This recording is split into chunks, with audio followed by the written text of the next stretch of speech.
O site Creativity at Work define criatividade em tradução livre como o ato de transformar ideias novas e imaginativas em realidade. Neste episódio, quem esteve comigo foi Edson Chuck. Seja muito bem-vindo.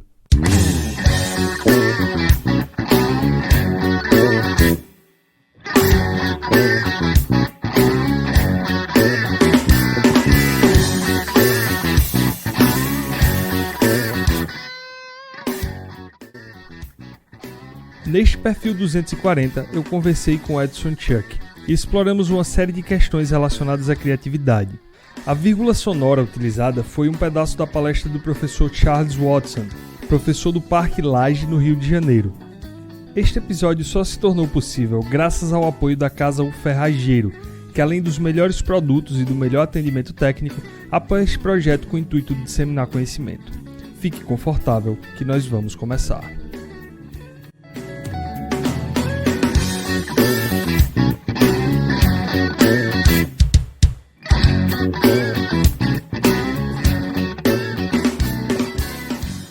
Então a questão é a seguinte, cara. Eu vi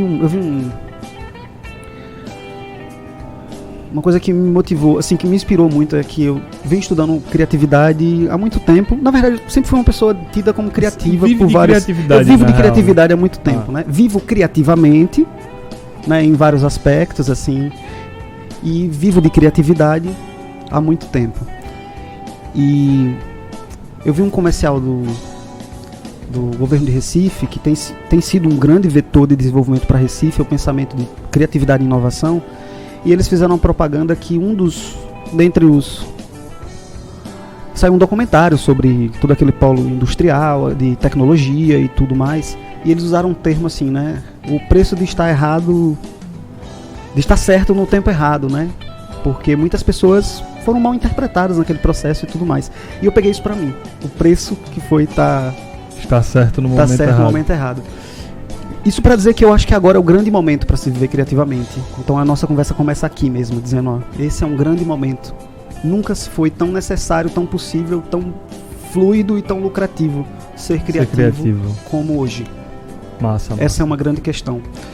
E se por um lado se pensava criatividade como uma coisa alternativa, hoje eu tenho, é até um pouco ousado dizer isso, mas a gente num veículo de comunicação acho que pode se dar esse... Pode usar de ferramentas superlativos, de ideias até um pouco maiores, né, para poder... mas eu acho que pode falar, eu acho que tem muito a ver com paixão, né? Assim, também. Num certo modo, a comunicação, né? Então acho que eu posso ser usado esse ponto de dizer que nós deixamos de ter a criatividade como uma coisa que é alternativa para ser a alternativa. Sim, fantástico. Essa que é uma grande questão, porque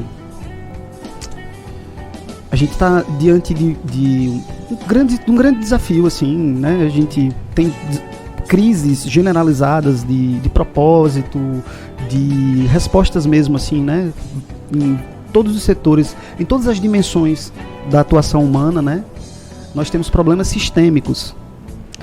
E eu acho que a criatividade vai ser uma metodologia e uma mola propulsora para poder solucionar isso de forma exponencial. Deixa de ser uma resposta isolada a coisas isoladas e começa a responder essas coisas em grande escala, né?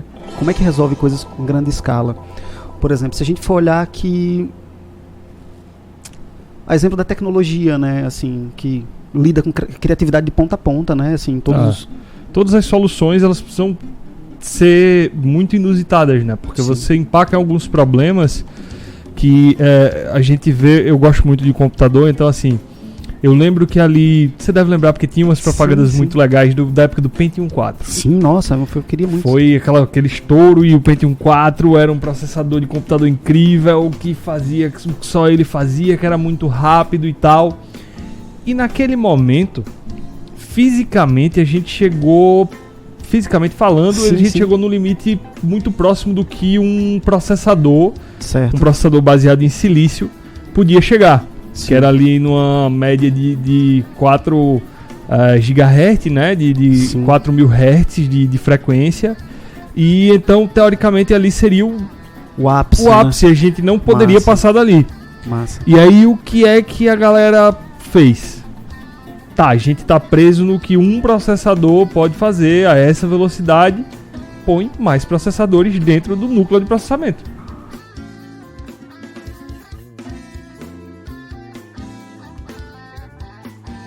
Por ter uma ideia diferente, isso não te faz criativo. É a concretização dessa ideia. A nossa história ela é feita, a história da inovação também, né? A nossa história é feita de ciclos, né? E esses ciclos eles são representados por a visão de uma determinada cultura, geração ou linha de pensamento, porque então esses aparentes limites, né? Você vai imaginar que, por exemplo, se a gente chegasse, não vou nem muito longe, vamos perceber que os avanços têm sido cada vez mais exponenciais, né? Se a gente passasse um dia inteiro vivendo a vida que nós vivemos hoje e viajasse no tempo e contasse para os nossos eus com 10 anos de idade, a gente ia ficar muito surpreso com o que era possível, com as coisas que foram superadas, com as coisas que ficaram obsoletas. Eu me lembro de ter olhado para um CD uma vez e ter dito, cara, isso é a coisa realmente mais genial que já inventaram no mundo. Isso é o futuro, né? Isso é de plástico, isso brilha, e isso tem 20 músicas do Charlie Brown Jr. aqui, cara. Como isso é possível? Eu não tenho a mínima ideia de como a música tá aqui dentro, né? Então isso parecia algo extremamente genial, né? E aí o pendrive veio e disse... tá... Doce ilusão, duas 20 músicas, né? Fica aí com elas. Doce ilusão, se a gente né? for voltando pra trás, é muito interessante dessa coisa tecnológica, porque assim... Eu me lembro que o primeiro computador que a gente teve em casa, que a minha mãe usava pra trabalhar, ele não tinha disco, cara.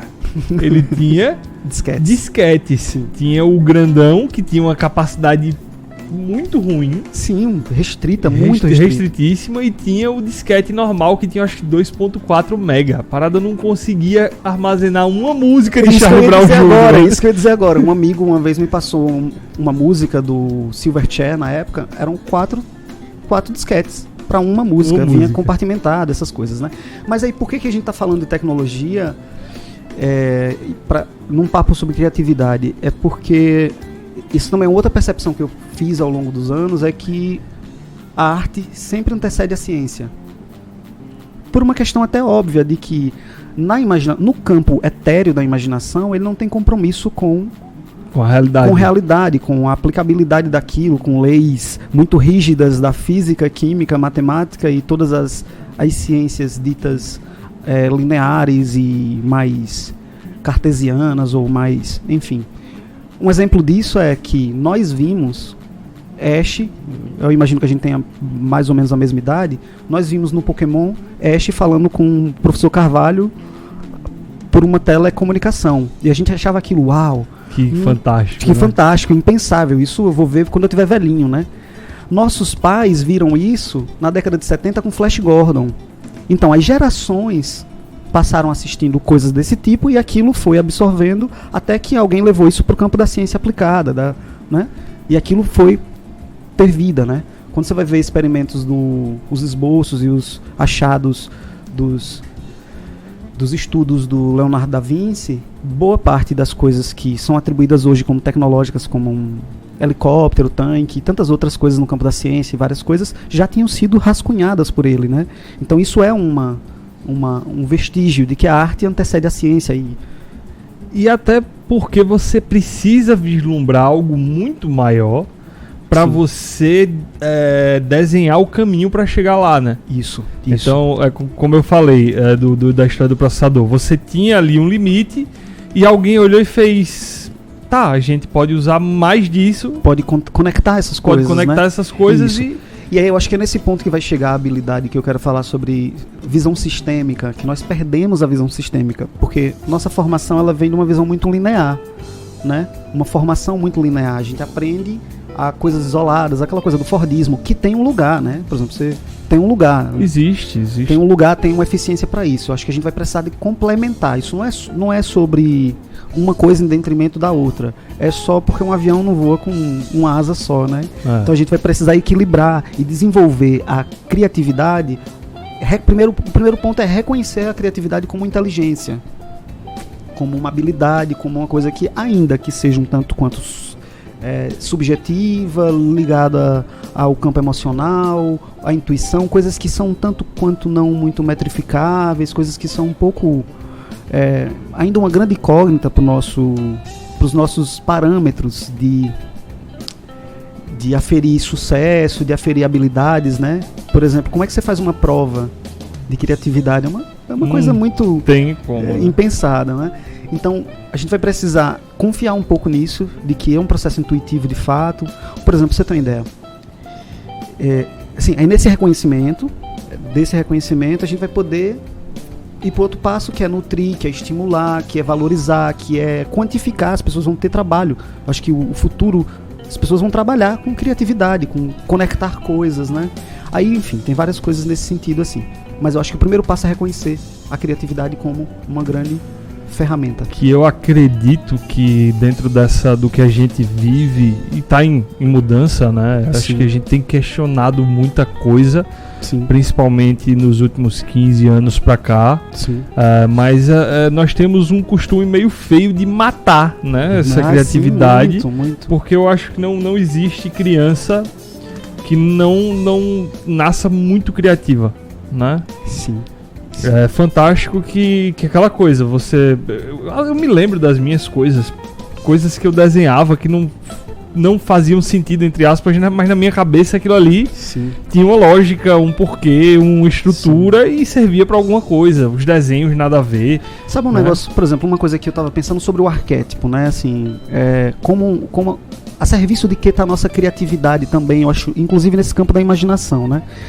Pensando que esse insight me veio assistindo um filme da Bailarina, que é um filme que minha filha assistia com 8 anos, achava incrível, que era um grande arquétipo, né? A menina com um belo, com um gesto, né? Coisa do equilíbrio. Eu acho que é um grande arquétipo pra menina, ou pra a forma como a gente cria as meninas hoje. Isso faz muito sentido. E eu achei muito interessante porque o melhor amigo dela é um inventor. E aquilo, por exemplo, eu lembro que eu tinha uma referência de... Isso era legal, assim, ele era inventor. Dentro da história do filme, é como se ele fosse ajudante do cara que inventou a Torre Eiffel. Ele deixa meio subentendido, assim. Em momento nenhum chega a citar o cara, mas ele fala que está trabalhando na torre, não sei o que e tudo mais. Tem um protótipo da torre, tem várias coisas. E eu fiquei pensando, mas por que a gente não tem mais estímulo a esse arquétipo do inventor? Porque, no geral, qual é o arquétipo que a gente segue no nosso imaginário? É o arquétipo do guerreiro. No modo geral, as crianças, né, estão dentro do... Que é até, eu vejo até como natural. Às vezes a gente cria... eu acho que muitos questionamentos são válidos, mas eu acho que muita coisa também é forçada. Tipo, até o cuidado que a gente tem de falar, é a forma que se vê, mas é muito natural, por exemplo, para uma criança. Sim. Gostar dessa coisa do guerreiro, do forte, né, Sim, só que, mas tudo bem, mas aí só pra gente... Existe também... Não, assim, eu acredito que existe parte construção, perfeito, mas existe mas parte só pra gente natural. É porque uma das coisas que eu tenho falado, que eu tenho pensado, por exemplo, lido com rede de desenhistas, lido com rede de pessoas... A gente tem trabalhado várias redes de pessoas que lidam com criatividade no modo geral. E a nossa criatividade, o nosso imaginário criativo, ele está muito georreferenciado no sonho americano. E parte do sonho americano, um axioma da cultura americana é: um homem armado é um homem livre. Isso não é inato, assim, nesse sentido. Sim. É que, por exemplo, esse insight me veio vendo, mais uma vez, assistindo Netflix e pensar: por que todas as produções que estão aqui, eu acho que 85%, talvez 90%, são de pessoas armadas? Quando você, enquanto historiador, você pode, enquanto cronista, enquanto, enfim, escritor, você pode falar sobre tudo. O universo está à sua disposição. E olha, não estou falando aqui, não é pra gente ficar assistindo Teletubbies. Mas às vezes a gente, assim, tá muito monotemático, né? Tá tudo dentro... É uma visão que tá um pouco viciada e condicionada naquela mesmice. E se a gente tá falando de criatividade, uma das coisas da criatividade é fora da curva, fora da caixa, todos esses jargões. Mas é só para poder, assim... Tá claro, não, assim, eu entendo. Eu não sei se tá claro de que... a terceira parte desse podcast que tá escutando tá entendendo, mas eu tô completamente na ideia. Mas assim, o que acontece? Existem muitas questões, né, quando você vai para essa parte de produção, que eu, como gestor, o que eu penso é o seguinte: tá, você pode explorar qualquer coisa, massa, mas quais dessas coisas são comercialmente viáveis? Isso é um questionamento muito grande, né? E aí, esse é que é o grande medo de mudança de paradigmas. E aí, por exemplo, esse é um dos medos ligados, pra gente não fugir muito do tema, esse é um dos grandes medos ligados à inovação. Porque a inovação lida com o desconhecido, né? Lida com o desconhecido. E é por isso que, às vezes, isso assusta. É que a gente entra naquele paradoxo da galinha. Será que as pessoas consomem mais filmes violentos porque existem mais filmes violentos, ou existem mais filmes violentos porque as pessoas consomem? Sendo que a gente não foi ofertado a outra possibilidade até então, né? Por exemplo, eu particularmente tenho assistido muito mais produções de animações, que eu acho que a gente tem, ou pelo menos, lógico, eu não sou um fã de cinema mesmo como arte, não sou um grande procurador de ir nas coisas muito mais de nicho, ou coisas bem desconhecidas, mas no que a gente conhece de Hollywood, da produção hollywoodiana, eu tenho encontrado questões muito mais reflexivas, mais poéticas, mais provocativas, mais criativas, mais divertidas nas produções de animação. Por exemplo, a exemplo, você vai ver, e tudo isso com aventura, com tudo aquilo, todo aquele tempero que a gente gosta. Mas eu tenho visto esse setor mais ousado em termos de criatividade.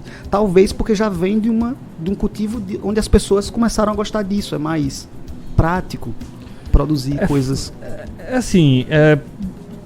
O que eu acredito que guia, existe, obviamente, a questão social e desenvolvida e vendida pra gente da forma que você falou, mas eu acredito que existe uma questão biológica aí também.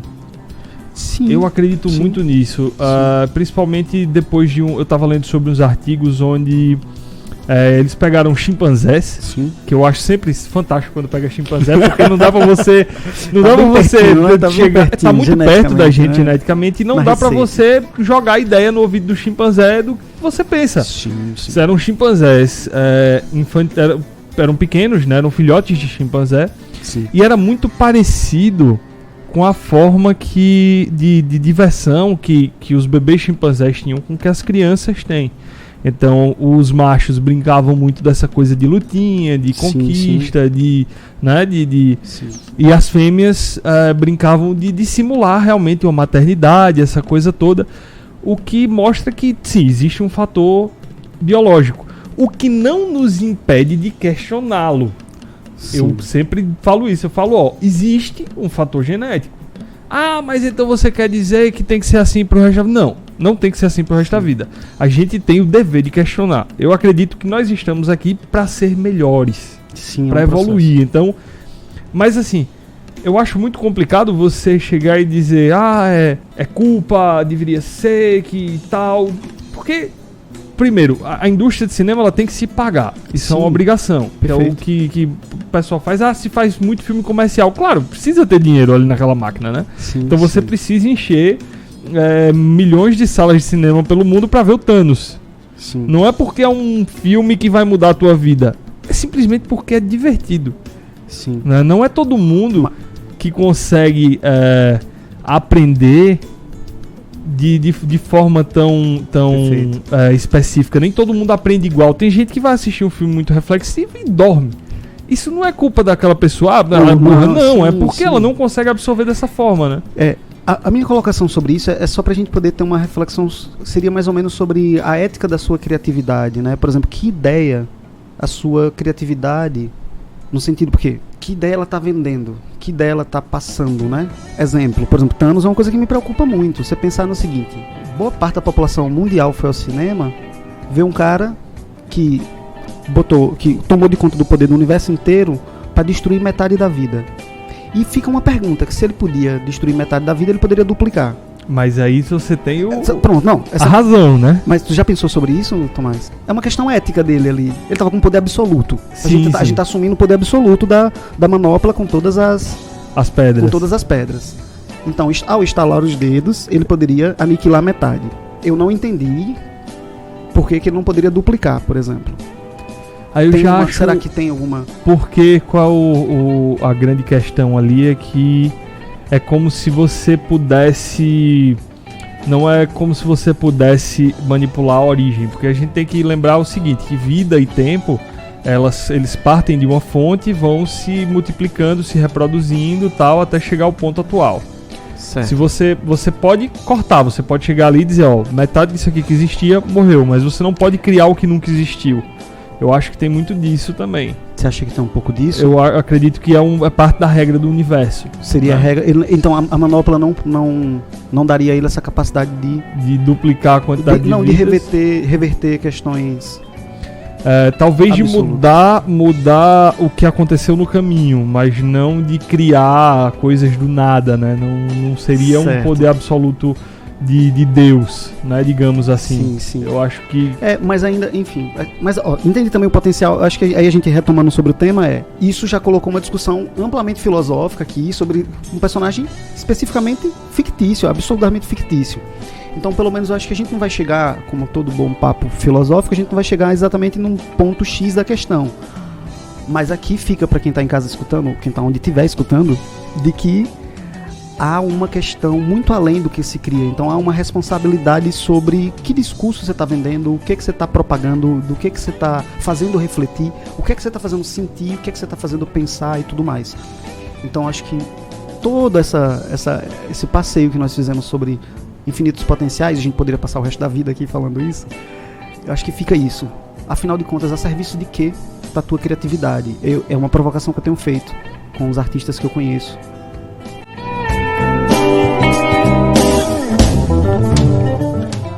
Por ter uma ideia diferente, isso não te faz criativo. É a concretização dessa ideia. Interessante. E aí, fazendo outra análise, assim, a serviço de que, até onde vai, uma coisa que eu já fiz até episódios usando, mas uma parada que eu gosto muito é do Pequeno Príncipe. Porque eu acho que nem eu acredito que nem no sonho mais absurdo do Antoine, né, do escritor, ele imaginou que a obra dele fosse ter uma sobrevida tão absurda. E assim, eu tenho uma prática pessoal que em momentos diferentes da minha vida eu leio O Pequeno Príncipe. Eu faço isso com duas obras. Eu faço isso com O Pequeno Príncipe e com uma poesia específica de Edgar Allan Poe, que chama O Corvo. Certo. Eu li mais novo, leio quando eu passo por alguma coisa mais forte na minha vida, e eu leio, releio. E elas têm significados diferentes. Completamente diferentes. Sabe que isso é muito interessante? Eu tenho isso com música. Eu tenho uma música que eu digo que é a música do meu velório, que é a música do Legião Urbana, que chama Quase Sem Querer.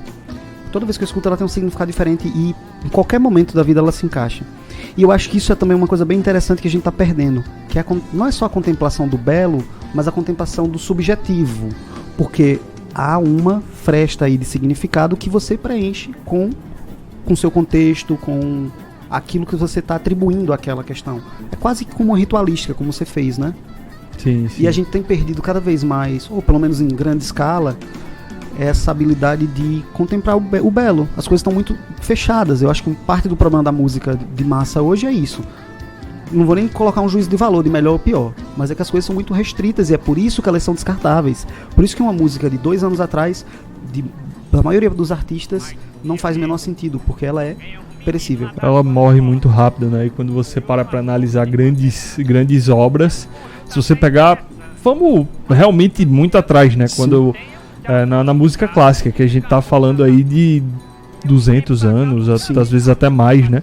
E continuam sendo... Não é a coisa mais fácil do mundo de você consumir. Eu não vou dizer que qualquer pessoa chega e vai curtir uma música clássica, não. Mas é uma música que ela tem o que mostrar. Ela tem conteúdo, ela tem interpretação. Tanto que não é à toa que em grandes audiências de músicos, né, de pessoas que pleiteiam vagas em faculdades de música, essa coisa toda, eles têm que executar alguma grande obra dessa, porque ela é de uma complexidade, ela tem... E se você realmente gosta de música e gosta de contemplar esse tipo de coisa, você vai encontrar coisa ali. E você não precisa ser especialista. Só que essa é uma outra questão também que a gente tá perdendo a capacidade de valorizar, que a contemplação exige tempo, né? Exige tempo, não dá pra... Então, por exemplo, eu tenho um amigo que fala isso, eu acho bem interessante. o Augusto, ele diz que música virou jingle hoje. Tem que ser fácil de entrar na cabeça, tem que ser rápida. É simples, sabe? E aí eu faço um paralelo, parece essa coisa do... A gente tá pensando tanto em dieta low carb agora, né? Contra coisas... O carboidrato passa rápido pelo nosso organismo e cria, né, uma série de coisas, né? E talvez a gente precisasse fazer uma dieta low carb dos conteúdos, assim, Dar uma adaptada, né? Assim, por exemplo, coisas que, inclusive, nas relações, né? Em várias dimensões, a gente tem essa preocupação low carb, assim, no sentido de coisas que sejam mais duradouras, coisas que sejam mais apreciativas, coisas que sejam mais... Eu até tive uma conversa com o Igor Gnomo, que já esteve aqui. Recomendo muito quem não escutou. Vá lá e escute o episódio com ele, o papo. A gente falou até um pouco sobre isso. Sobre o que a molecada tá tendo acesso, o que tá curtindo escutar. E assim, uma coisa que eu até falei, eu acho que eu falei até com os amigos, conversando besteira. Eu falei, cara, é impressionante como a música trash... Sim. De 20 anos atrás é melhor do que o que é considerado música mainstream de hoje, assim, digamos. Sim. Que qual foi o exemplo que eu dei? Eu falei Mamonas Assassinas. Sim. É extremamente trash. Isso. No que, assim, os caras não se levam a sério em nada, mas eles têm uma preocupação musical, eles têm uma complexidade. Eles criticam, mesmo que zoando, mas existe alguma coisa ali pra você escutar, mesmo que eles não seja despretensioso, que eles estejam tipo, inocência, tô falando isso pra zoar. Mas se você consegue chegar e dizer, cara, tem o que se tirar dali. Tem aquela música, eu acho que é a 1406, que ele sai falando que tudo que o povo da casa dele quer, o cachorro baba por um carro importado, né? Sim. Aquela coisa que começa a citar. Eu sempre me divirto muito porque ele fala que a mulher quer limpa vidro, limpa chifre e facas guinso. Sim, e assim, você para e pensa, cara, de onde esse maluco tirou? Tipo, o cara chegou e usou uma parada que era até, acho que de mau gosto, né? Era engraçada aquela história da faca guinso que cortava tubo de chumbo, fazia uma porrada de coisa. E assim, você pega a estrutura disso, é aproveitável. Não, é antigo, mas não tá velho. Eu falo muito isso. É antigo, mas não tá velho. Você consegue consumir e continua bom. Sim. E já o que a gente tá passando agora é muito complicado porque... Então aí eu posso trazer, né? Trago uma provocação que é: concordo quando você fala as coisas precisam sim se pagar, mais que se pagar, as pessoas precisam enriquecer mesmo, assim, ficarem podres de ricas, não é nada contra isso. As pessoas podem e precisam, entende? Agora a questão é, talvez se a gente tivesse uma indústria mais ética nesse sentido, assim, ética no sentido de com comprometimento em formar, porque esse é que é um ponto. Eu acho que uma coisa que me chateia, inclusive, por exemplo, no caso de políticas públicas aqui mais na região, é que há uma irresponsabilização do processo de criar uma nova cultura. Que cultura é algo que a própria palavra já diz, cultivo. Então, exemplo, se você passar... A gente está há 10 anos escutando determinado tipo de coisas. Por exemplo, o que a gente está vendo agora de onda de música sertaneja é só a segunda leva daquela geração. A gente acha que não tem nada a ver, mas tem a ver. Daquela geração, Zé Camargo, Luciano, João Paulo e Daniel. Foi uma indústria que eles cunharam, eles formataram, eles ditaram as regras, investiram muita grana, dedicaram as vidas delas àquelas carreiras criativas, e aquilo desenhou os próximos 10 anos.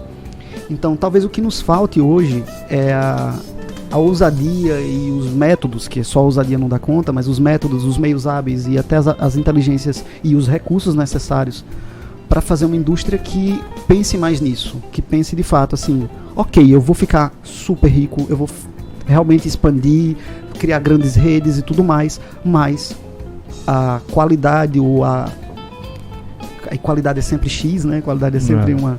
Mas, enfim, dentro do que a gente está colocando, né? É bem subjetivo, mas a integridade do que eu acredito, do propósito, enfim, tudo isso que a gente está discutindo aqui não é negociável, sabe? Eu acho que isso é super difícil de fazer. Quer dizer, foi super difícil de fazer porque isso passava também pela centralização das grandes... Exato, era isso que eu ia de comunicação. Questionar. Eu acho que existia o tempo que você tinha que tinha que passar pelo crivo daquelas pessoas, E até se você caminhar um pouquinho mais pra trás, o que passava não era ruim. Não mesmo. A gente tá passando atualmente pelo momento que de maior popularização de acesso da história da humanidade, sem dúvidas, e a gente só avança. Sim. E da mesma forma que você vai até o YouTube para procurar um cara B que tá ali crescendo com uma coisa criativa, com uma música diferente, com uma coisa mais construída de uma forma mais complexa, né? Sim, isso. Todo mundo tem, teoricamente, o mesmo acesso para encontrar esse conteúdo. Sim. Mas ainda assim as pessoas sabe uma coisa que me preocupa milhões... assim, sobre o poder da ferramenta? A gente ainda não entendeu o poder que a gente tem, né? Por exemplo, meu primo estava em casa assistindo uns vídeos que eram, sabe uma coisa assim, no sense, surreal total, assim. Era um aglomerado, era um vídeo que eles chamam de vídeo de meme, né? Isso, gente, pelo amor de Deus, eu não quero ficar aqui com um papo de bom era no meu tempo, ser uma velha guarda que acha que a molecada não tá com nada, não sei o que lá, né? Muito pelo contrário, essas gerações têm produzido muitas coisas, têm aprendido coisas muito rápidas e tudo mais. Agora, esse vídeo, ele se tratava simplesmente de eventos aleatórios, assim, coisas, gente tomando topada, gatos se assustando, velhas perdendo a dentadura e todas as coisas que você mais imaginar, pessoas fazendo caretas, dando berros e tudo mais.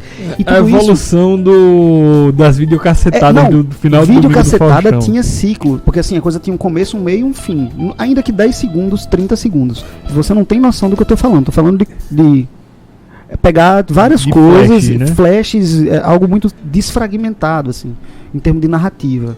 Era só como se fosse nem sei dizer, cara. Não sei, é muito esquisito, assim. Pra mim soou muito disruptivo. Não sei se eu sou tão... Era muito surreal, a palavra era surreal. E aí o que eu quero dizer? Esse vídeo tinha cerca de 22 milhões de visualizações. E, por exemplo, esses dias eu vi um cara me ensinando... sei lá, uma coisa que me surpreendeu muito, assim. Um cara me explicando sobre criptomoedas de uma forma que eu nunca tinha pensado, assim. Sobre blockchain e outras coisas. Coisas muito cotidianas, não era nada muito técnico. Era algo que eu acho, poxa, as pessoas minimamente deveriam estar discutindo sobre essas coisas, pensando sobre isso, porque isso vai redesenhar o comércio mundial, assim. Na forma, o cara sintetizou, assim, um brasileiro, sabe? Tipo, lá de São Paulo, o cara sintetizou em 12 minutos uma parada assim. E o vídeo tinha 1.733 visualizações. Então a questão é como, imagina o seguinte, você chegar pra uma multidão e dizer, pessoal, atenção que eu vou dizer uma coisa aqui. O quê? Gato dançando em cima do liquidificador. Não, pelo amor de Deus, chamou minha atenção para isso. Então acho que a gente ainda não entendeu a responsabilidade que a gente tem com a ferramenta que a gente pariu, que é a internet. Que assim, eu imagino que esse salto, você falou sobre a evolução da nossa habilidade, nossa capacidade, ela só vai ter realmente um salto exponencial e gigantesco quando a gente tiver um pouco mais de critério, sabe? Mas aí eu acho interessante uma coisa também, porque isso, se você parar pra pensar em como essas duas coisas funcionam, eu vejo uma possibilidade muito boa, que é até onde a existência daqui do Estúdio 240 estacionou. Qualquer pessoa tem acesso, todo mundo tem acesso, um tem 22 milhões de visualizações, o outro tem 1.700. E aí eu lhe pergunto, você iria preferir debater com uma daquelas 1.700? Ah, sim. Aí ou uma das 22 milhões? É isso. Só que aí o desafio... Eu entendi isso que você quer colocar. É que, de fato, assim... Filtra. Pra mim, filtra. E isso já faz dúvida. uma função, já realiza uma função fantástica. É muito complicado você cobrar de todo mundo, ainda mais de pessoas que viveram, que têm histórias e caminhos tão diferentes, e essa coisa toda. É muito complicado você chegar e dizer, cara,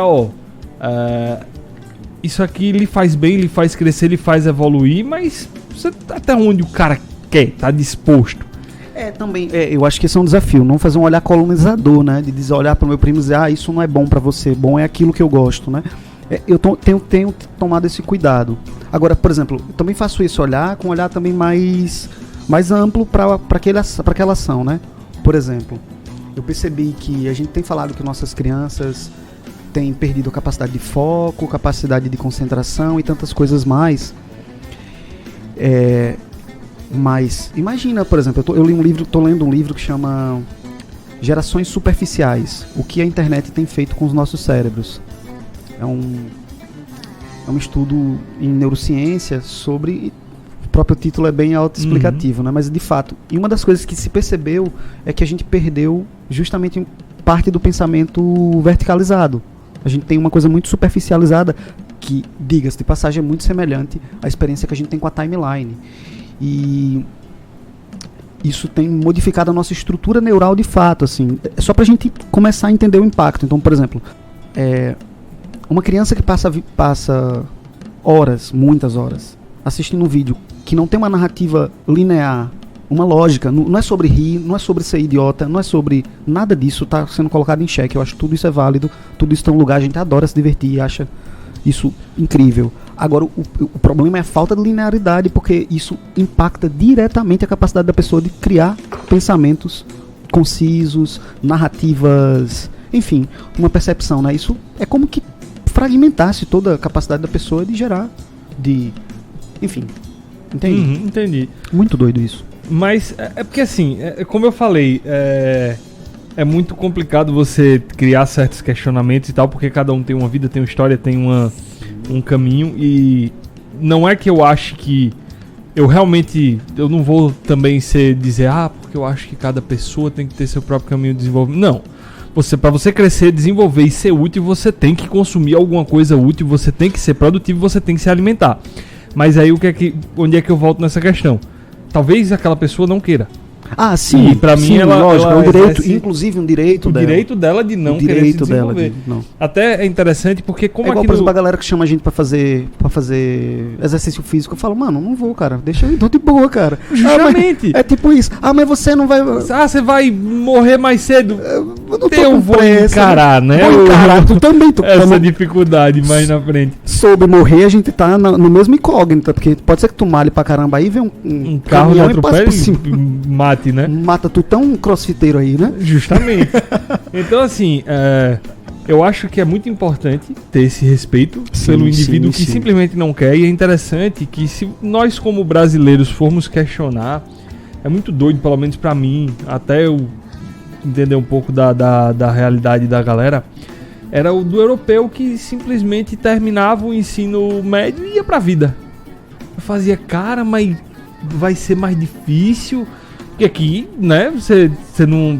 Até hoje, assim, tá muito na cabeça da gente que se você não tem um curso superior, sua vida tende a ser mais difícil, né? Certo.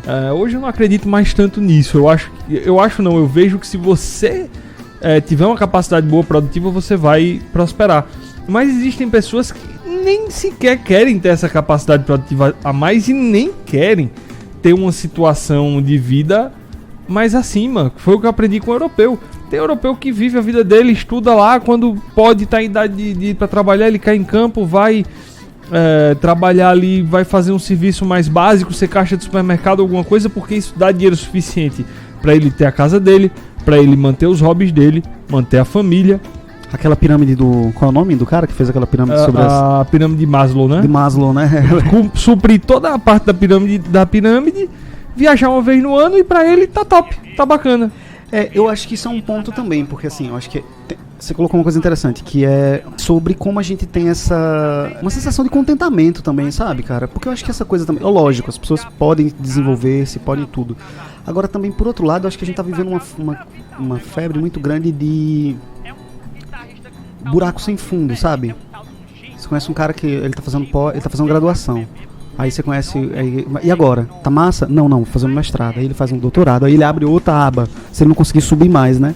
Se ele não conseguir fazer não, mas agora eu vou começar um outro curso. Começar não sei o quê. Tudo bem, assim, as pessoas podem tudo. Agora, essa é como um lugar que nunca chega, como uma cenoura na frente do burro, né? E pra gente ainda não é... A gente ainda não fala muito sobre essa tranquilidade de dizer, cara... Tudo bem se não for até lá, né? Tá tudo bem. Todo mundo pode o que quiser, assim. Agora... ter em vista sempre a produtividade, assim, né? Tipo... Mas é outra coisa interessante. Eu tava escutando algum podcast e era com o Samidana, que é um economista muito bom, que hoje ele tá na Jovem Pan, já foi da Globo e tal. Ele é um cara muito interessante, ele tem umas ideias bacanas. E ele falou uma coisa que vai nisso aí que você tá... que vai na falta de objetivos que a gente tem. O Google hoje é uma das empresas que mais empregam pessoas com altos títulos acadêmicos. PhD, tal. Acho que em volume, dependendo da universidade, da grande universidade, eu acho que talvez o Google tenha até mais pessoas. Eu não tenho dados específicos, mas assim, é um grande volume. E aqui não. Aqui normalmente os PhDs, essa turma que tem um grande grau elevado, ela tá presa na academia. Eu acho isso uma questão também, sabe? É uma questão. Você vê que tem uma dificuldade para essa galera. Eu não vejo tanto interesse, né? Normalmente quem vai em busca de mestrado, doutorado, PhD, tal, essa coisa toda, busca o caminho acadêmico. É porque aí você acaba fazendo um processo que ele é meio fechado e ele se retroalimenta e às vezes ele acaba virando... É porque assim, você faz um mestrado para ser professor de mestrado. E uma hora essa conta não vai bater, né? Justamente. Uma hora essa conta não vai bater em termos de... né? Se isso não ecoar para a sociedade como forma de devolutiva, enfim, das pessoas ocuparem espaços e isso beneficiar processos com aquele entendimento, com aquela inteligência, vai se tornar um campo muito infértil de produção, né? Eu acho que ainda tem ainda é muito impermeável o universo acadêmico do... Outra das coisas, e a gente tá entrando agora, acho que basicamente no próximo podcast que a gente vai gravar, mas, tá? Vamos voltar? Vamos sintetizar só uma parada, mas assim, o que eu falo, a gente dá um corte e vai pra próxima parte desse podcast, porque a gente já tá... O problema de entrar num papo massa é esse, né, velho? A gente vai perdendo o limite. Maravilha. Mas enfim, então vamos cortar daqui, porque com certeza eu quero uma coisa na próxima parte, no próximo podcast que vai ser lançado com o Chuck, que vai ser sobre educação, então essas críticas cabem lá. Massa, né? Mas uma coisa que eu quero colocar é assim, eu comecei dizendo que a criatividade tem um papel ímpar agora na nossa sociedade. E aí eu acho que é muito importante a gente dedicar um pequeno tempo agora a fazer uma reflexão, eu digo a gente, não só a gente aqui nesse momento, como eu acho que a gente precisa mais gente se dedicando a fazer essa leitura de que tipo de mudança está acontecendo no mundo. Parece que a gente não tá dando conta ainda, assim, ou pelo menos na nossa região, na nossa realidade, as pessoas ainda não pararam para avaliar isso com muito carinho, com muito tempo, com muita, inclusive, contemplação e técnica, de que é uma mudança de era. É uma mudança de era. Paradigmas muito, muito, muito radicais estão sendo transformados e deixados para trás muitos outros. Isso diz respeito à forma... Tal qual foi, para entender, né? Tal qual foi a mudança da era industrial da era feudal para a era industrial, agora a gente está passando por essa mudança, que é da era industrial para a sociedade em rede. Há vários nomes, há várias formas. Um dos nomes que eu gosto é sociedade em rede, ou era exponencial, era da informação, tantas outras formas. Eu gosto muito da sociedade em rede porque ela fala da tecnologia, mas ela fala também das relações que vão ser redesenhadas, vão ser repensadas, a gente vai começar a viver de outras formas. E por que isso é importante ter isso em mente na hora de pensar sobre mercado e pensar sobre... A gente já está falando um pouco sobre educação, e eu coloquei aqui também para a gente pensar um pouco sobre inovação. É que uma das habilidades da criatividade é pensar as coisas de forma não linear. É pensar coisas de forma... ligar pontos. Então, mais que nunca a gente vai precisar ligar pontos para resolver problemas, para solucionar problemas, ou até para tornar a vida mais fácil, mais cômoda, mais confortável, mais divertida. Exato. E assim, entrando agora numa parte interessante, né, que ficou como nosso segundo quadro aqui, que é a aplicação prática do exercício dessa criatividade, me lembrou uma coisa muito interessante. Eu participei de uma empresa que ela tinha um desenho de uma prática interessantíssimo. Mas a prática não era do jeito que eles planejavam, né? Que era... a cultura organizacional. A cultura era totalmente destoada do modelo, do método. A cultura organizacional incentivava mas a cultura pessoal não permitia. Que era um modelo de brainstorming. Certo. Certo? Que é o brainstorming, para quem não conhece o conceito, traduzindo, seria chuva de cérebros, mas seria uma coisa mais chuva de ideias. Certo. Você tem um problema, Isso, todo sim, mundo sim. se junta e vai metralhar a ideia até Sim. você achar a solução.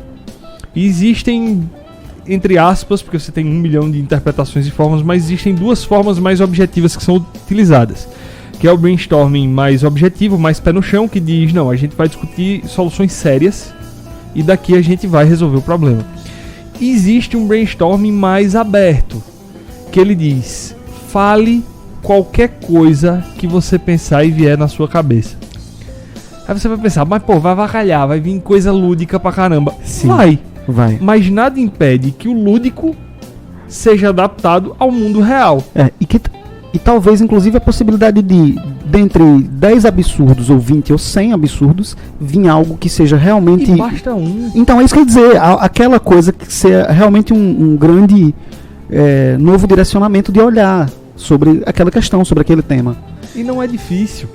Então, o trabalho é isso.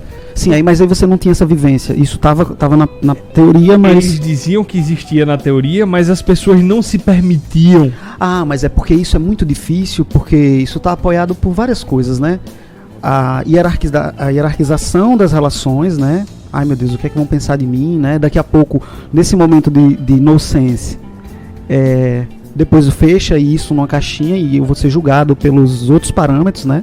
Porque se eu falar algo tão deselegante aqui ou soar como idiota, as pessoas saindo daqui não vão ter mais essa liberdade poética de ser idiota. A gente vai continuar, pois não, senhor, não, né? Então é porque eu acho que a parte mais difícil é que não dá para você redesenhar um software de uma empresa como a Cultura sem redesenhar o hardware nas relações e nas estruturações das coisas mesmo. Eu acho que precisam ter 2 coisas. E agora uma pergunta, você acha que esse tipo o que você acabou de dizer, que você acredita que estragou com a experiência lá, a mesma sequência de fatos que mata a criança criativa, mata, claro, de forma muito... Sim, ela, né? mata, ela exclui a possibilidade dela se expressar. Dela se expressar de forma extremamente criativa. Eu acho que é isso, porque assim, na verdade, pra gente entender, todo o processo educativo e todo o processo cultural que a pessoa vive, e seja na educação formal, seja na educação familiar, ela gera um mindset. Na verdade, um conjunto de mindsets, né? Ela gera são lentes pela qual as pessoas atuam no mundo. Que essas lentes, elas têm a ver com parâmetros do que é certo, o que é errado, o que funciona, o que é divertido, o que não é. A gente vai modelando isso em estruturas neurais que são muito rígidas. E é muito pequeno, muito específico achar que um único evento, ou seja, se você pegar uma empresa que tem 6 dias de seriedade, rigidez, hierarquização e contenção da espontaneidade, e você dedicar a ela 1 hora no final do expediente da segunda-feira e num único dia, porque lógico, se você faz isso durante 1 ano, talvez comprando todo o contraste, todos os desafios, todas as frustrações, você tudo mais. Você começa a quebrar você um começa pouco. a liquidar essa coisa toda essa rigidez.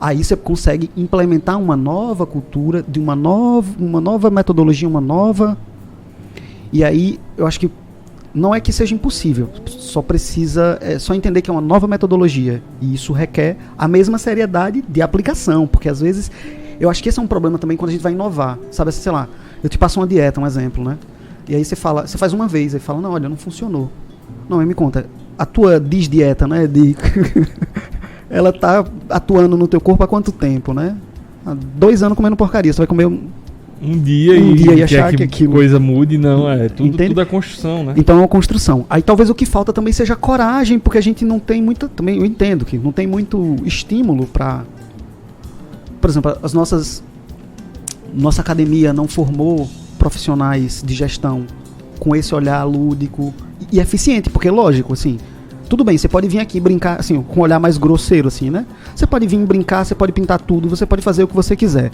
Agora, eu vou chegar no mesmo resultado? Aí é que tá. No mínimo, No mínimo, porque assim, no mínimo, porque em tese, o ideal seria que você vai me dar mais do que eu já faço hoje, porque eu vou ter que fazer uma mudança. Justamente, mudança Porque, é dolorida. Né? Então pelo que eu tô, e vai dar trabalho, né? Então, se for pra ficar como tá, vamos deixar como tá. Então, mas no mínimo, se exige que se alcance, e aí esse é o maior desafio, que é o desafio que todos os pensadores criativos passam, que é o que o Raul Seixas fala, que é 2 problemas se misturam. É a verdade do universo e a prestação que vai vencer. Então, no geral, eles ficam muito pendulando de um para outro. Ou vai demais para a verdade do universo e fica com um pensamento muito abstrato, ou restringe sua criatividade à prestação que vai vencer e suprime toda aquela possibilidade. Então, o desafio é equilibrar os dois. E assim, há espaço, né? Há espaço para você começar a evoluir essa mistura, porque, como a gente já falou, a gente está numa fase de tramitação, a gente está saindo da era industrial para o mundo de sociedades conectadas, e uma das consequências disso é que os cargos mais básicos, mais superficiais, eles estão morrendo. Sim, né? Principalmente para tecnologia, né? Para tecnologia. Na maioria das vezes. Justamente, então assim... Você pensa, um exemplo assim, o acesso a uma máquina, sei lá, uma máquina que faça movimentos repetitivos, que carregue peso, que faça alguma aferição de alguma coisa, tá cada vez mais fácil esse acesso, fácil, né? Tá mais barato tá e mais estimulado, barato, né? Porque à medida que, principalmente no Brasil, hoje a gente passa por uma questão que eu não me importo se você acha que é certo ou errado, pra mim tanto faz, tua opinião, mas assim, quanto mais direito você dá ao trabalhador, mais você estimula o empresário a botar uma máquina no lugar. Independente do que você acha, se você acha que é certo, se você acha que é errado. É muito duro lidar com isso, né? Mas é uma realidade. O cara faz um negócio e o negócio tem um único objetivo, que é lucrar. O restante é consequência. Você gerar emprego, você ter valores, ter um espírito que dentro da empresa que tem essa coisa de cuidar de pessoas, tal. Isso aí é desenvolvimento. O foco sempre de qualquer empresa vai ser dar lucro, né? O resto é consequência. Então, até porque é o lucro que subsidia todo o resto. Todo o né? resto, justamente. Se não houver nada, como você vai cuidar das pessoas se você não tem dinheiro? Se você não tem dinheiro para isso. Então, assim, a gente tá passando por essa mudança. Então, daqui a poucos anos, eu não consigo lhe dizer com percentual, mas um grande percentual dos empregos que as pessoas tinham na década de 70, 80, 90, até do começo dos 2000, não vai mais existir. Essa não é que está restrito, são poucas pessoas, vai acabar, meu amigo. Sim. Simples assim, muitos delas já acabaram. Então a pessoa que ia lá na fábrica do Ford, naquela primeira linha de montagem, que ia lá para apertar 3, 4 parafusos, acabou. Esse cara hoje não tem espaço no mercado, morreu, acabou. Sim, sim. Essa vaga de emprego acabou. Sim. E aí, o que é que você vai fazer? Porque o que é mecânico, o que é raso, o que é fácil, tá acabando. Então, e eu acredito que a ferramenta, assim como existem funções e ocupações que estão surgindo agora que nunca existiram. Até o próprio YouTuber, a figura do comunicador de internet, o editor de vídeo, que tem que ser criativo. Por exemplo, você pensar que, por exemplo, há 20 anos atrás, você dizer que era fotógrafo tinha uma dimensão, na era analógica, né? Ah, você faz isso. Você então, fotografa eventos. Né? E você trabalha mais ou menos nesse período, assim, né? Você não imaginava que alguém era fotógrafo integralmente, né? Mas hoje, por exemplo, você vai fazer um bingo. Se a gente tivesse um fotógrafo profissional aqui agora, seria outra experiência. Sim. Né? Então, você vai fazer um bingo da igreja, ou vai fazer um grande lançamento de uma marca, de uma grande empresa, um fotógrafo, depende da demanda, né? A quantidade, né? Enfim. Mas um fotógrafo se torna indispensável nesse processo porque agora tudo é imagem. Então, algumas coisas somem e outras sobem a patamares que a gente não conseguia dimensionar, né? Isso, exato. Então, assim, e eu vejo que a criatividade, ela tá aí. Tá muito junto, porque a única coisa que e assim, por mais que você acredite na evolução da inteligência artificial, até um certo ponto eu sou completamente cético. Eu não acredito que a máquina, por mais que a inteligência artificial seja bem desenvolvida, seja bem criada, eu não acredito que a máquina vai ser capaz de ter essa coisa biológica, que é você ter ideias e criar, Sim. modificar. Sim, né? Essa é uma questão porque criatura não pode ser maior que o Criador. Nunca. Assim, tal qual nós não somos maior que a divindade, as máquinas não vão poder ser maior do que a nossa inteligência. O que eu quero dizer é a complexidade. Por exemplo, nós somos fruto, só para entender também assim, de um ponto de vista até mais cético, nós somos fruto de um processo evolutivo que foi gestado há milhões e bilhões de anos, né? Então, assim, a inteligência artificial, ela tem essa limitação. E nem sobre... Também não quero nem se aprofundar nisso, sobre se vai ou não ser possível. Não quero fazer disso um desafio para as máquinas que estão nos escutando agora. Né? Tem que ter cuidado também, né? Para as máquinas aí. Não tô fazendo esse desafio. Né? Não tô desafiando. Eu tô dizendo que eu acho que a gente tá num outro... A gente tem uma outra função, assim, né?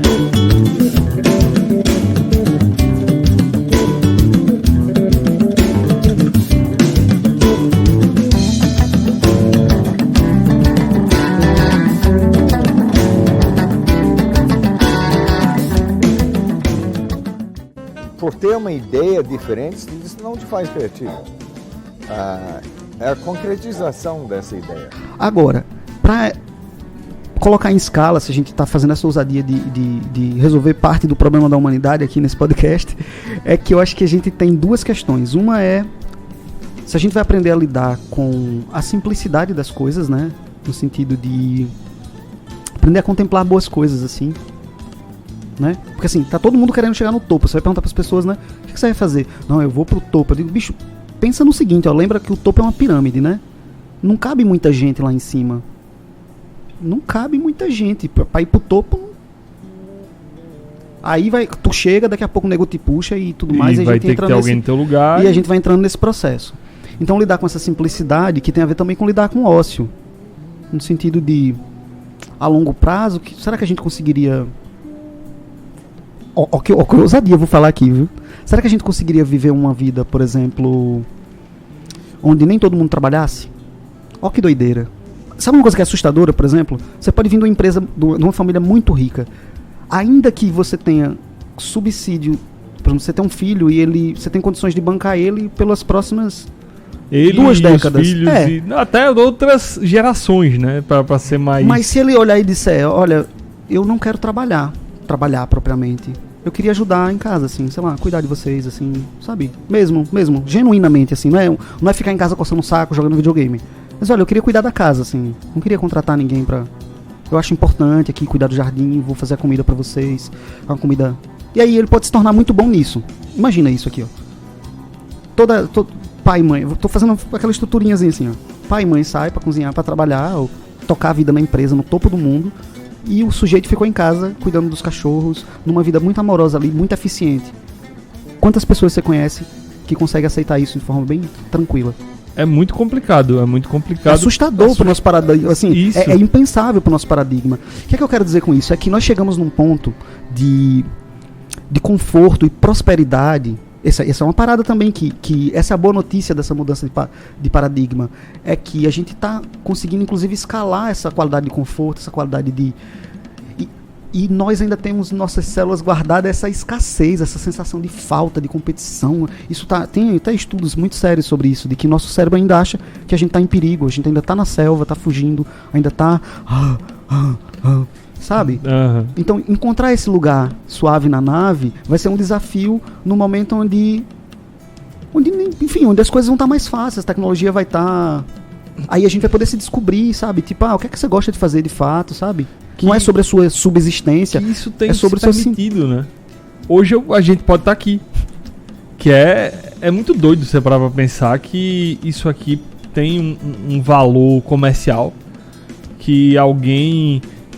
subsidia 2 pessoas conversando para entreter, informar outras pessoas. E toda a indústria ligada a isso, né? Ver a quantidade de tecnologia que tem aqui, né? Todo o processo que isso gerou. Imagina, se a gente fosse parar para calcular só essa simples ação aqui, dessa horinha que a gente tá batendo um papo, isso mexe com toda a estrutura econômica, isso ativa várias estruturas econômicas em várias escalas.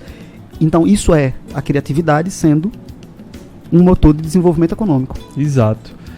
E voltando a essas novas funções, né, se a gente para pensar o criador de conteúdo ou o criador de novas tecnologias. É tudo muito íntimo, né, com criatividade. Não, na realidade, não dá pra você... Posso te contar um segredo? Eu gosto de contar. Eu falo isso na rádio, eu trabalho numa rádio, e eu digo, eu vou contar um segredo. Aí eu digo, meu Deus, eu tô na rádio, eu tô falando pra milhares de pessoas. Eu vou te contar um segredo aqui pra todo mundo que tá ouvindo. Hoje, por exemplo, eu estou migrando, eu trabalho com arte, trabalho com desenho, com várias coisas, com palhaço, com grafite. E hoje eu estou me dedicando, estou migrando a trabalhar unicamente com metodologias criativas. Eu estou estudando, então parte do que eu falei aqui é fruto desses estudos, e hoje eu estou vendo essa possibilidade realmente é uma demanda. Criar metodologias criativas para várias coisas. Então tenho criado marcas, tenho criado soluções criativas. É uma empresa que chama Sintrópica, Soluções Criativas. Para você ver como eu acredito tudo isso que eu estou dizendo. Te interrompi, não foi? Não, mas ótimo, eu achei maravilhoso, porque pessoalmente eu não tinha um conhecimento assim da profundidade que dá para chegar nisso comercialmente, né? Porque é muito novo. É muito novo. Tudo isso que a gente tá vivendo, quando eu comecei a explorar os softwares de edição de vídeo e tal, hoje eu me arrependo muito de não ter ido mais a fundo, porque eu pensava, o que eu vou fazer com isso? Eu não vou trabalhar numa televisão. E muito isso, saber eu escutei muito isso. É um tipo trabalho, existe demanda, existem hoje pessoas não, porque eu tô completamente satisfeito com o que eu tô fazendo aqui. Eu gosto disso, né? Eu gosto de trocar ideia, eu gosto de... Sabe que, pronto, isso é uma coisa também, eu acho que isso é uma qualidade que a gente precisa também estimular, que assim, não é sobre mediano, nem mediocridade, mas assim, é aquilo que eu valeu e reafirmo. As pessoas precisam ter uma sensação de satisfação, assim, diz, olha, cheguei. Assim, ou pelo menos curtir o processo. Não tô te dizendo que tu não vai crescer, não tô dizendo que você não vai... Talvez até isso pode chegar a alcançar proporções na tua vida que você não tenha planejado, sei lá, disso se tornar o seu principal ofício, talvez alguma coisa nesse sentido. Mas hoje, está onde está, com completude, que eu tô vendo agora, você se divertindo com o processo, se sentindo realizado com o processo. Pra mim já se paga. Sabe? Eu acho que a gente precisa de mais estímulo a isso, assim. Porque, entende? Assim, uma sensação de tô vivendo a vida e aí é naquele papo. Aí se formos nós o atropelado da brincadeira catastrófica, sim, lá, a gente não vai com a sensação de... tipo, produzir alguma coisa que eu sei que é útil pra alguém, eu sei que vai ter gente que vai escutar e vai dizer, cara... transformou um pouquinho o meu dia, mudou minha visão, me fez crescer um pouquinho. Eu acho que é a ideia, né? O Estúdio 240 nasce um pouco disso, dessa coisa de eu, da mesma forma que alguém mudou meu dia, que soltou uma ideia que eu fiz, cara, é isso, sabe?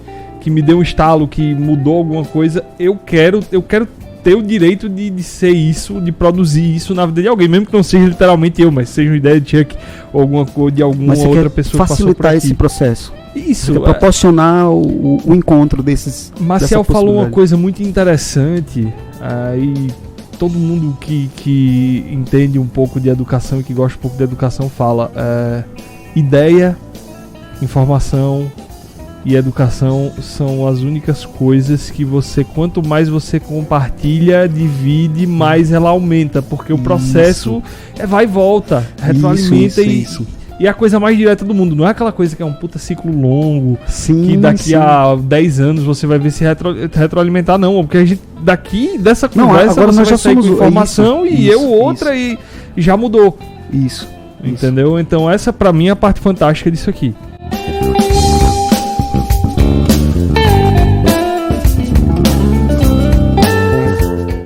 Por ter uma ideia diferente, isso não te faz criativo. É a concretização dessa ideia. Uma parada assim que é sempre de se pensar. Você, como uma pessoa que viveu completamente de criatividade, ninguém te ensina a viver de criatividade, ou ninguém ensinava até o momento que a gente tá. Sim. Então, assim, o que é que você diria pra uma pessoa que hoje pensa, cara, eu não quero viver de apertar o parafuso, não quero, isso aí acabou e eu preciso... O que é que eu posso usar 100% do meu espírito criativo e onde é que eu começo, pra onde é que eu vou? Começa em autoconhecimento. A questão é, nós fomos educados e ensinados a não dar valor ao que sentimos, ao que pensamos e ao que achamos. E esse é o momento que isso vale ouro. Porque é só, talvez você tenha a grande ideia de $1 milhão, porque você quem está vendo, do ângulo que você está vendo.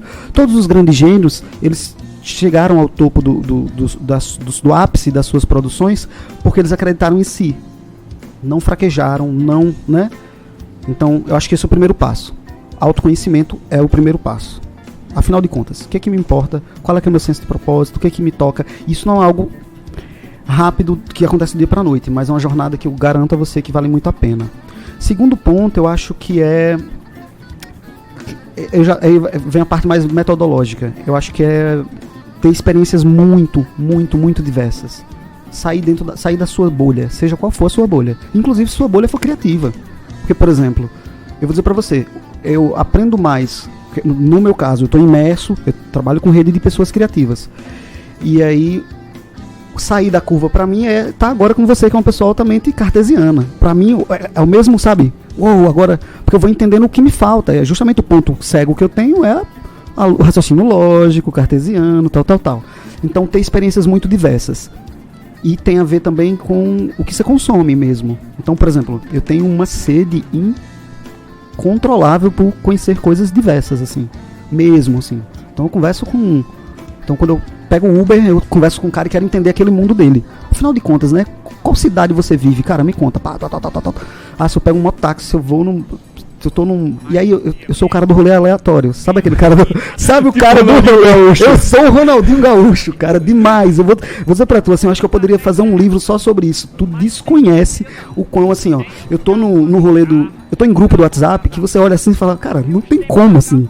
Eu tô no grupo de direita, eu tô no grupo de esquerda, eu tô no grupo da igreja, eu tô no grupo espírita, eu tô em grupo... revolucionário, velho, altas viagens. E na vivência mesmo, assim. Então é um desejo genuíno por entender pontos de vista diferentes. Entende? Uhum. Essa é uma coisa que eu acho que fermenta muitas coisas. E o terceiro ponto, é um ponto que eu não sei em que ordem vai estar, mas já foi produzido aqui, é meditação. Sem dúvida. Não sei se você já vai ter botado no ar esse programa, mas... Provavelmente. Meditação é um ponto que...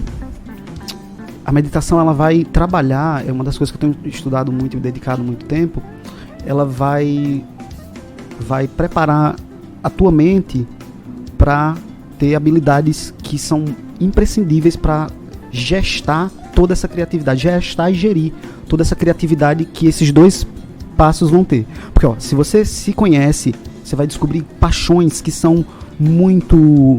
vorazes dentro de você, que estão suprimidas há muito tempo. Ideias, coisas que, assim, sei lá...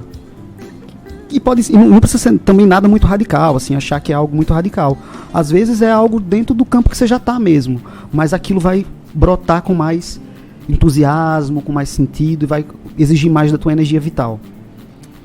Se você vai para o segundo passo, onde você começa a ter estímulos, novas e novas ideias vão começar a surgir na tua mente. Então, para que você consiga ter equilíbrio, você vai precisar de algumas qualidades que só a meditação, até onde eu conheço, te proporcionam, como foco, clareza, autorregulação e, inclusive, capacidade de reeditar e reescrever o seu subconsciente. Isso é uma coisa que não se fala. Num ponto mais profundo da meditação, você vai começar a lidar com... Então, não se fala mais sobre... Eu vi num movimento sobre desenvolvimento pessoal, se fala muito sobre mindset, né? Qual é o mindset mais importante? O mindset é um mapa. E a gente não consegue mais lidar com o mapa porque o território é dinâmico. Então, não é sobre qual é o melhor mindset.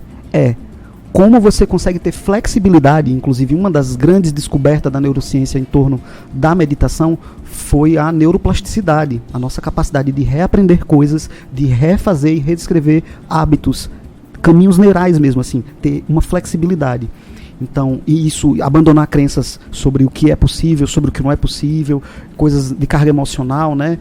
Sobre alcance mesmo, porque tem coisas que ficaram gravadas no nosso subconsciente, né? Você não é capaz, você não pode, isso não é pra você, quem é você pra querer isso, o dinheiro não dá em árvore, tantas outras coisas. Então, se o desafio aqui é colocar o indivíduo ao máximo do potencial na criatividade dele, capacidade de criar realidades, então... Eu acho esses 3 passos muito fundamentais.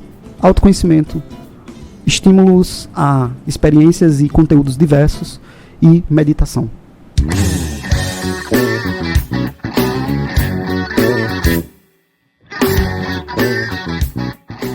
Se você quer ajudar esse projeto a crescer, vá até o nosso patrocinador, deixe uma mensagem nas suas redes sociais dizendo que chegou através do Estúdio 240 Podcast. Isso nos ajuda demais. E compartilhe com as pessoas que você acredita que acham esse conteúdo interessante. Dissemine a nossa palavra. Eu espero você na próxima. Valeu!